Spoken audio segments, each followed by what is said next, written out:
ಈಗಾಗಲೇ ರಾಜ್ಯದಲ್ಲಿ ಜನತಾದಳ ಪಕ್ಷ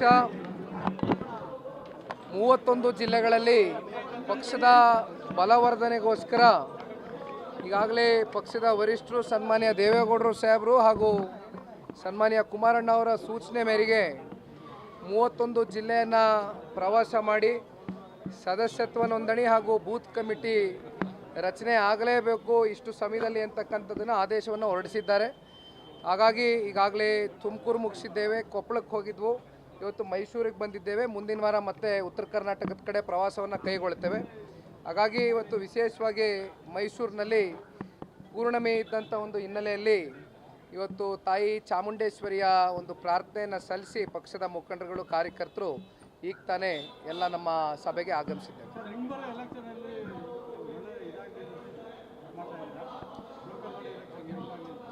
ಮುಂಬರ್ತಕ್ಕಂಥ 3 ಉಪಚುನಾವಣೆಗಳು, ಒಂದು ಸಿಗ್ಗಾವಿ, ಸಂಡೂರು ಮತ್ತು ಚನ್ನಪಟ್ಟಣ, ಅದು ಒಂದು ಭಾಗ.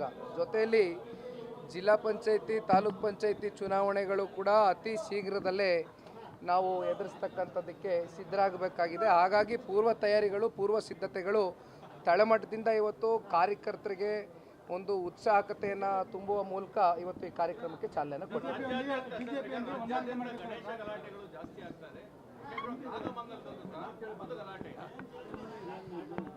ನಾಗಮಂಗಲದಲ್ಲಿ ಏನು ಗಣೇಶನ ಒಂದು ವಿಸರ್ಜನೆ ಕಾರ್ಯಕ್ರಮದ ವೇಳೆ ಆಗಿರ್ತಕ್ಕಂಥ ಒಂದು ಘಟನೆ ನಿಜಕ್ಕೂ ಕೂಡ ಇವತ್ತು ಈ ಕಾಂಗ್ರೆಸ್ನ ಸರ್ಕಾರ ಯಾವ ರೀತಿ ನಡೆದುಕೊಳ್ತಾ ಇದೆ ಅಂತಕ್ಕಂಥದ್ದಕ್ಕೆ ಒಂದು ಉದಾಹರಣೆ. ಎಲ್ಲೋ ಒಂದು ಕಡೆ ಇವತ್ತು ಸಂಪೂರ್ಣ ಇಂಟೆಲಿಜೆನ್ಸು ಫೇಲ್ಯೂರ್ ಆಗಿದೆ. ಇವತ್ತು ಯಾವುದೇ ವಿಚಾರ ಇರ್ಬೋದು, ಇವತ್ತು law and order completely failure ಆಗಿದೆ, ಇಂಟೆಲಿಜೆನ್ಸ್ ಫೇಲ್ಯೂರ್ ಆಗಿದೆ. ಇವತ್ತೇನು ಒಂದು ಸಮುದಾಯವನ್ನು ಓಲೈಕೆ ಮಾಡ್ಕೊಳ್ಳೋದಕ್ಕೋಸ್ಕರ ಇವತ್ತು ಇನ್ನೊಂದು ಸಮುದಾಯವನ್ನು ಕೈ ಬಿಡ್ತಕ್ಕಂಥದ್ದನ್ನು ನಾವೇನು ನೋಡಿದ್ದೇವೆ. ಇವೆಲ್ಲವನ್ನು ಕೂಡ ಇವತ್ತು ಬಹುಶಃ ಮಂಡ್ಯ ಜಿಲ್ಲೆಯ ಜನತೆ ಅತ್ಯಂತ ಪ್ರಬುದ್ಧರಿದ್ದಾರೆ, ಬುದ್ಧಿವಂತರಿದ್ದಾರೆ, ಎಲ್ಲವನ್ನು ಗಮನಿಸ್ತಾ ಇದ್ದಾರೆ. ಇವತ್ತು ಇಡೀ ದೇಶದಲ್ಲೇ ಒಂದು ಚರ್ಚೆಗೆ ಗ್ರಾಸವಾಗಿರ್ತಕ್ಕಂಥ ಒಂದು ಟಾಪಿಕ್ ಇವತ್ತು ನಾಗಮಂಗಲದಲ್ಲಿ ಆಗಿರ್ತಕ್ಕಂಥ ಘಟನೆ. ಇವತ್ತು ಏನು ಮಂಡ್ಯ ಅಂತ ಅಂದ ತಕ್ಷಣ ನಮಗೆ ಜ್ಞಾಪಕ ಆಗ್ತಕ್ಕಂಥದ್ದು ರೈತ ಪರವಾದಂಥ ಒಂದು ಹೋರಾಟಗಳು. ಇವೆಲ್ಲವನ್ನು ಇವತ್ತು ಯಾವ ರೀತಿ ಕಾಂಗ್ರೆಸ್ನ ಸರ್ಕಾರ ನಡ್ಕೊಳ್ತಾ ಇದೆ ಅಂತಕ್ಕಂಥದ್ದು ನಮ್ಮ ಕಣ್ಮುಂದೆ ಇವತ್ತು ಈ ರಾಜ್ಯದ ಜನತೆ ಕೂಡ ಪ್ರಶ್ನೆಯನ್ನು ಮಾಡ್ತಾ ಇದ್ದಾರೆ. ಆದರೆ ಇವತ್ತು ಈ ನಾಚಿಕೇಡಿನ ಕಾಂಗ್ರೆಸ್ ಸರ್ಕಾರ ಉತ್ತರ ಕೊಡಲಿಕ್ಕೂ ಕೂಡ ಅವ್ರಿಗೆ ಸರಿಯಾದಂಥ ಉತ್ತರಗಳಿಲ್ಲ.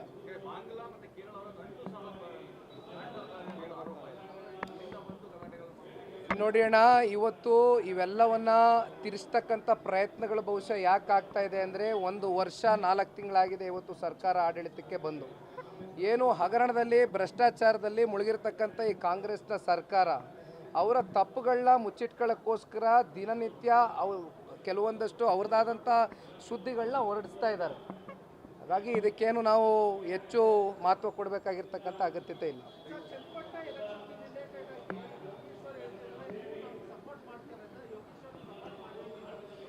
CP ಯೋಗೀಶ್ವರ್ ಅವರು ಮೊನ್ನೆ ದಿನ ಮಾಧ್ಯಮಕ್ಕೆ ಪ್ರತಿಕ್ರಿಯೆಯನ್ನು ಕೊಟ್ಟಿರ್ತಕ್ಕಂಥದ್ದು ನೀವು ಕೂಡ ನೋಡಿದ್ದೀರಿ, ರಾಜ್ಯದ ಜನತೆಗೂ ತೋರಿಸಿದ್ದೀರಿ. CP ಯೋಗೀಶ್ವರು ಭಾಳ ಸ್ಪಷ್ಟವಾಗಿ ಹೇಳಿದ್ದಾರೆ, ಅವರು ಅವರ ಪಕ್ಷದ ಕಾರ್ಯಕರ್ತರಿರ್ಬೋದು, ಅವರ ಬೆಂಬಲಿಗರ ಜೊತೆಯಲ್ಲಿ ಈಗಾಗಲೇ ಸರಣಿ ಸಭೆಗಳನ್ನ ಮಾಡ್ತಾ ಇದ್ದಾರೆ. ನಾವು ಕೂಡ ನಮ್ಮ ಪಕ್ಷದ ಕಾರ್ಯಕರ್ತರು ಮುಖಂಡರುಗಳ ಜೊತೆ ಸಭೆಯನ್ನು ಮಾಡ್ತಾ ಇದ್ದೇವೆ. ಒಟ್ಟಾರೆಯಾಗಿ NDA ಅಭ್ಯರ್ಥಿ ಕಣಕ್ಕಿಳಿತಾರೆ, ನಾವೆಲ್ಲ ಒಗ್ಗಟ್ಟಾಗಿ ಚುನಾವಣೆಯನ್ನು ಎದುರಿಸ್ತೇವೆ.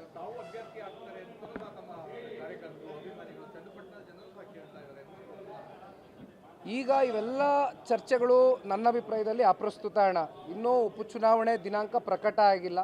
ಹಾಗಾಗಿ ಪಕ್ಷದ ಕಾರ್ಯಕರ್ತನಾಗಿ ಕಾರ್ಯಕರ್ತರ ಭಾವನೆಗಳಿಗೆ ಸ್ಪಂದಿಸ್ತಕ್ಕಂಥ ಕೆಲಸ ಮಾಡ್ತಾ ಇದ್ದೇನೆ.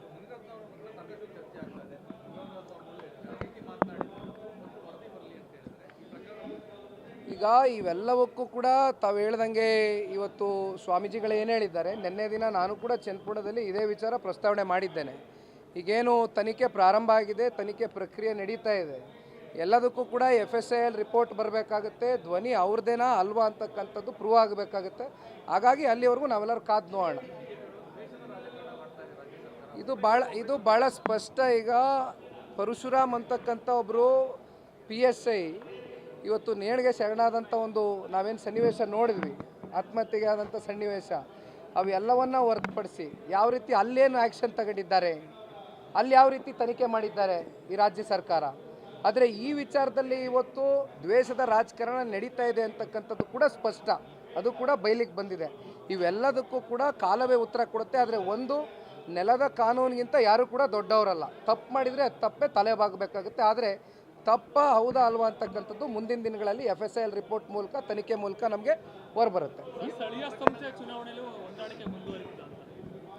ನಾವು ಪ್ರತಿಯೊಂದು ಚುನಾವಣೆಯಲ್ಲೂ ಹೊಂದಾಣಿಕೆಯಿಂದ ಹೋಗಬೇಕು ಅಂತಕ್ಕಂಥದ್ದೇ ಪಕ್ಷದ ವರಿಷ್ಠರು ದೇವೇಗೌಡರು, ಸನ್ಮಾನ್ಯ ಕುಮಾರಣ್ಣವರು ನಿರ್ಧಾರ ಮಾಡಿದ್ದಾರೆ. ಕೇಂದ್ರದ ನಾಯಕರು ಕೂಡ ಅಷ್ಟೇ ಸನ್ಮಾನ್ಯ ಕುಮಾರಣ್ಣ ಅವರಿಗೆ, ದೇವೇಗೌಡರು ಸಾಹೇಬರಿಗೆ ಅತ್ಯಂತ ಗೌರವದಿಂದ ನಡೆಸ್ಕೊಳ್ತಾ ಇರ್ತಕ್ಕಂಥದ್ದನ್ನು ನೀವೆಲ್ಲ ನೋಡಿದ್ದೀರಿ. ಹಾಗಾಗಿ ನಾವೆಲ್ಲ ಒಗ್ಗಟ್ಟಾಗಿ ಚುನಾವಣೆಗಳನ್ನ ಎದುರಿಸ್ತೇವೆ.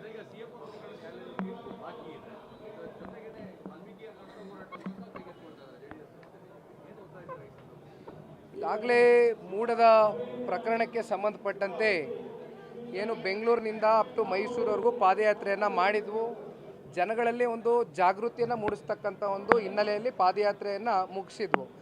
ಈಗ ನ್ಯಾಯಾಲಯದಲ್ಲಿ, ಕೋರ್ಟಲ್ಲಿ ಇವತ್ತು ಅಂತಿಮವಾಗಿ ನ್ಯಾಯಾಧೀಶರ ಮುಂದೆ ಇದೆ. ಇವೆಲ್ಲದಕ್ಕೂ ಕೂಡ ಕೋರ್ಟು ಏನು ತೀರ್ಪು ಕೊಡುತ್ತೆ ಪ್ರಜಾಪ್ರಭುತ್ವ ವ್ಯವಸ್ಥೆಯಲ್ಲಿ, ನಾವು ಅದಕ್ಕೆ ತಲೆಬಾಗಬೇಕಾಗುತ್ತೆ. ಕಾದು ನೋಡೋಣ, ಬನ್ನಿ ಅಣ್ಣ, ಕಾದು ನೋಡೋಣ. ಈಗಾಗಲೇ ರಾಜ್ಯದಲ್ಲಿ ಜನತಾದಳ ಪಕ್ಷ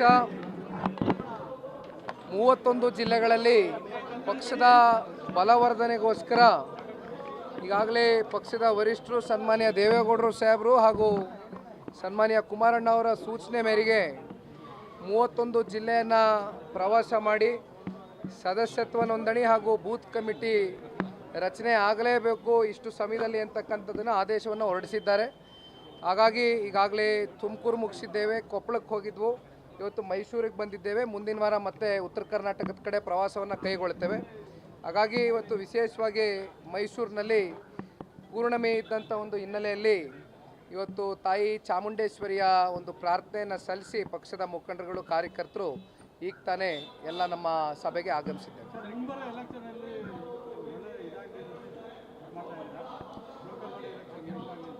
ಮುಂಬರ್ತಕ್ಕಂಥ 3 ಉಪಚುನಾವಣೆಗಳು, ಒಂದು ಶಿಗ್ಗಾವಿ, ಸಂಡೂರು ಮತ್ತು ಚನ್ನಪಟ್ಟಣ, ಅದು ಒಂದು ಭಾಗ.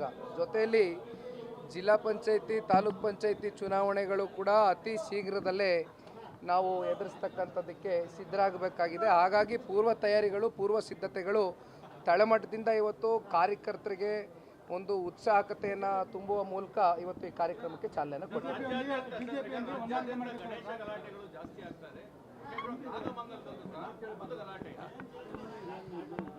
ನಾಗಮಂಗಲದಲ್ಲಿ ಏನು ಗಣೇಶನ ಒಂದು ವಿಸರ್ಜನೆ ಕಾರ್ಯಕ್ರಮದ ವೇಳೆ ಆಗಿರ್ತಕ್ಕಂಥ ಒಂದು ಘಟನೆ ನಿಜಕ್ಕೂ ಕೂಡ ಇವತ್ತು ಈ ಕಾಂಗ್ರೆಸ್ನ ಸರ್ಕಾರ ಯಾವ ರೀತಿ ನಡೆದುಕೊಳ್ತಾ ಇದೆ ಅಂತಕ್ಕಂಥದ್ದಕ್ಕೆ ಒಂದು ಉದಾಹರಣೆ.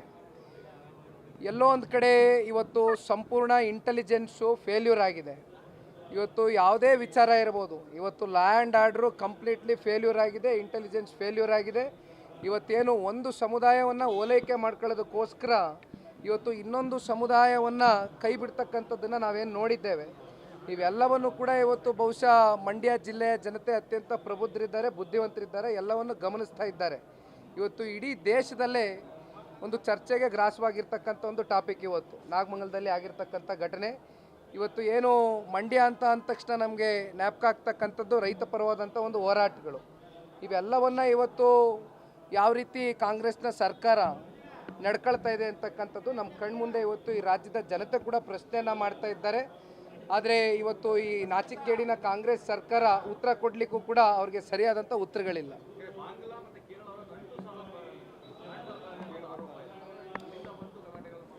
ನೋಡಿ ಅಣ್ಣ, ಇವತ್ತು ಇವೆಲ್ಲವನ್ನು ತಿರ್ಸ್ತಕ್ಕಂಥ ಪ್ರಯತ್ನಗಳು ಬಹುಶಃ ಯಾಕೆ ಆಗ್ತಾ ಇದೆ ಅಂದರೆ, 1 ವರ್ಷ 4 ತಿಂಗಳಾಗಿದೆ ಇವತ್ತು ಸರ್ಕಾರ ಆಡಳಿತಕ್ಕೆ ಬಂದು.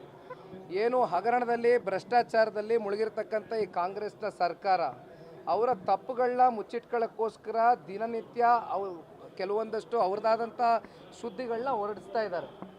ಹಾಗಾಗಿ ಇದಕ್ಕೇನು ನಾವು ಹೆಚ್ಚು ಮಹತ್ವ ಕೊಡಬೇಕಾಗಿರ್ತಕ್ಕಂಥ ಅಗತ್ಯತೆ ಇಲ್ಲ.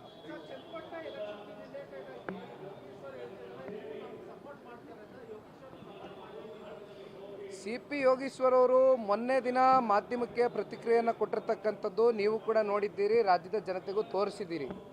CP ಯೋಗೀಶ್ವರು ಭಾಳ ಸ್ಪಷ್ಟವಾಗಿ ಹೇಳಿದ್ದಾರೆ, ಅವರು ಅವರ ಪಕ್ಷದ ಕಾರ್ಯಕರ್ತರಿರ್ಬೋದು, ಅವರ ಬೆಂಬಲಿಗರ ಜೊತೆಯಲ್ಲಿ ಈಗಾಗಲೇ ಸರಣಿ ಸಭೆಗಳನ್ನ ಮಾಡ್ತಾ ಇದ್ದಾರೆ. ನಾವು ಕೂಡ ನಮ್ಮ ಪಕ್ಷದ ಕಾರ್ಯಕರ್ತರು ಮುಖಂಡರುಗಳ ಜೊತೆ ಸಭೆಯನ್ನು ಮಾಡ್ತಾ ಇದ್ದೇವೆ.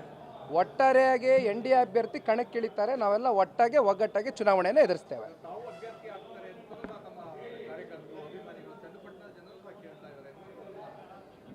ಈಗ ಇವೆಲ್ಲ ಚರ್ಚೆಗಳು ನನ್ನ ಅಭಿಪ್ರಾಯದಲ್ಲಿ ಅಪ್ರಸ್ತುತ ಅಣ್ಣ. ಇನ್ನೂ ಉಪಚುನಾವಣೆ ದಿನಾಂಕ ಪ್ರಕಟ ಆಗಿಲ್ಲ. ಹಾಗಾಗಿ ಪಕ್ಷದ ಕಾರ್ಯಕರ್ತನಾಗಿ ಕಾರ್ಯಕರ್ತರ ಭಾವನೆಗಳಿಗೆ ಸ್ಪಂದಿಸ್ತಕ್ಕಂಥ ಕೆಲಸ ಮಾಡ್ತಾ ಇದ್ದೇನೆ.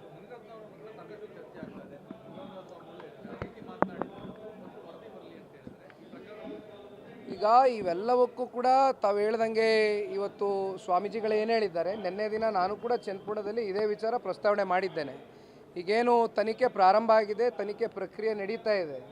ಎಲ್ಲದಕ್ಕೂ ಕೂಡ FSIL ರಿಪೋರ್ಟ್ ಬರಬೇಕಾಗುತ್ತೆ. ಧ್ವನಿ ಅವ್ರದ್ದೇನಾ ಅಲ್ವಾ ಅಂತಕ್ಕಂಥದ್ದು ಪ್ರೂವ್ ಆಗಬೇಕಾಗುತ್ತೆ. ಹಾಗಾಗಿ ಅಲ್ಲಿವರೆಗೂ ನಾವೆಲ್ಲರೂ ಕಾದು ನೋಡೋಣ. ಇದು ಭಾಳ ಸ್ಪಷ್ಟ. ಈಗ ಪರಶುರಾಮ್ ಅಂತಕ್ಕಂಥ ಒಬ್ಬರು PSI ಇವತ್ತು ನೇಣಿಗೆ ಶರಣಾದಂಥ ಒಂದು ನಾವೇನು ಸನ್ನಿವೇಶ ನೋಡಿದ್ವಿ, ಆತ್ಮಹತ್ಯೆಗೆ ಆದಂಥ ಸನ್ನಿವೇಶ, ಅವೆಲ್ಲವನ್ನು ಹೊರತುಪಡಿಸಿ ಯಾವ ರೀತಿ ಅಲ್ಲೇನು ಆ್ಯಕ್ಷನ್ ತಗೊಂಡಿದ್ದಾರೆ, ಅಲ್ಲಿ ಯಾವ ರೀತಿ ತನಿಖೆ ಮಾಡಿದ್ದಾರೆ ಈ ರಾಜ್ಯ ಸರ್ಕಾರ. ಆದರೆ ಈ ವಿಚಾರದಲ್ಲಿ ಇವತ್ತು ದ್ವೇಷದ ರಾಜಕಾರಣ ನಡೀತಾ ಇದೆ ಅಂತಕ್ಕಂಥದ್ದು ಕೂಡ ಸ್ಪಷ್ಟ. ಅದು ಕೂಡ ಬಯಲಿಗೆ ಬಂದಿದೆ. ಇವೆಲ್ಲದಕ್ಕೂ ಕೂಡ ಕಾಲವೇ ಉತ್ತರ ಕೊಡುತ್ತೆ. ಆದರೆ ಒಂದು, ನೆಲದ ಕಾನೂನಿಗಿಂತ ಯಾರು ಕೂಡ ದೊಡ್ಡವರಲ್ಲ. ತಪ್ಪು ಮಾಡಿದರೆ ಅದು ತಪ್ಪೇ ತಲೆಬಾಗಬೇಕಾಗುತ್ತೆ. ಆದರೆ ತಪ್ಪ ಹೌದಾ ಅಲ್ವಾ ಅಂತಕ್ಕಂಥದ್ದು ಮುಂದಿನ ದಿನಗಳಲ್ಲಿ FSIL ರಿಪೋರ್ಟ್ ಮೂಲಕ, ತನಿಖೆ ಮೂಲಕ ನಮಗೆ ಹೊರಬರುತ್ತೆ. ನಾವು ಪ್ರತಿಯೊಂದು ಚುನಾವಣೆಯಲ್ಲೂ ಹೊಂದಾಣಿಕೆಯಿಂದ ಹೋಗಬೇಕು ಅಂತಕ್ಕಂಥದ್ದೇ ಪಕ್ಷದ ವರಿಷ್ಠರು ದೇವೇಗೌಡರು, ಸನ್ಮಾನ್ಯ ಕುಮಾರಣ್ಣವರು ನಿರ್ಧಾರ ಮಾಡಿದ್ದಾರೆ. ಕೇಂದ್ರದ ನಾಯಕರು ಕೂಡ ಅಷ್ಟೇ ಸನ್ಮಾನ್ಯ ಕುಮಾರಣ್ಣ ಅವರಿಗೆ, ದೇವೇಗೌಡರು ಸಾಹೇಬರಿಗೆ ಅತ್ಯಂತ ಗೌರವದಿಂದ ನಡೆಸ್ಕೊಳ್ತಾ ಇರ್ತಕ್ಕಂಥದ್ದನ್ನು ನೀವೆಲ್ಲ ನೋಡಿದ್ದೀರಿ. ಹಾಗಾಗಿ ನಾವೆಲ್ಲ ಒಗ್ಗಟ್ಟಾಗಿ ಚುನಾವಣೆಗಳನ್ನ ಎದುರಿಸ್ತೇವೆ.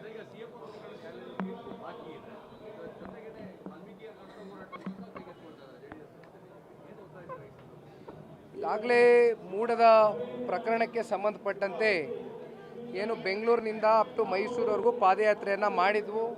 ಜನಗಳಲ್ಲಿ ಒಂದು ಜಾಗೃತಿಯನ್ನು ಮೂಡಿಸ್ತಕ್ಕಂಥ ಒಂದು ಹಿನ್ನೆಲೆಯಲ್ಲಿ ಪಾದಯಾತ್ರೆಯನ್ನು ಮುಗಿಸಿದ್ವು.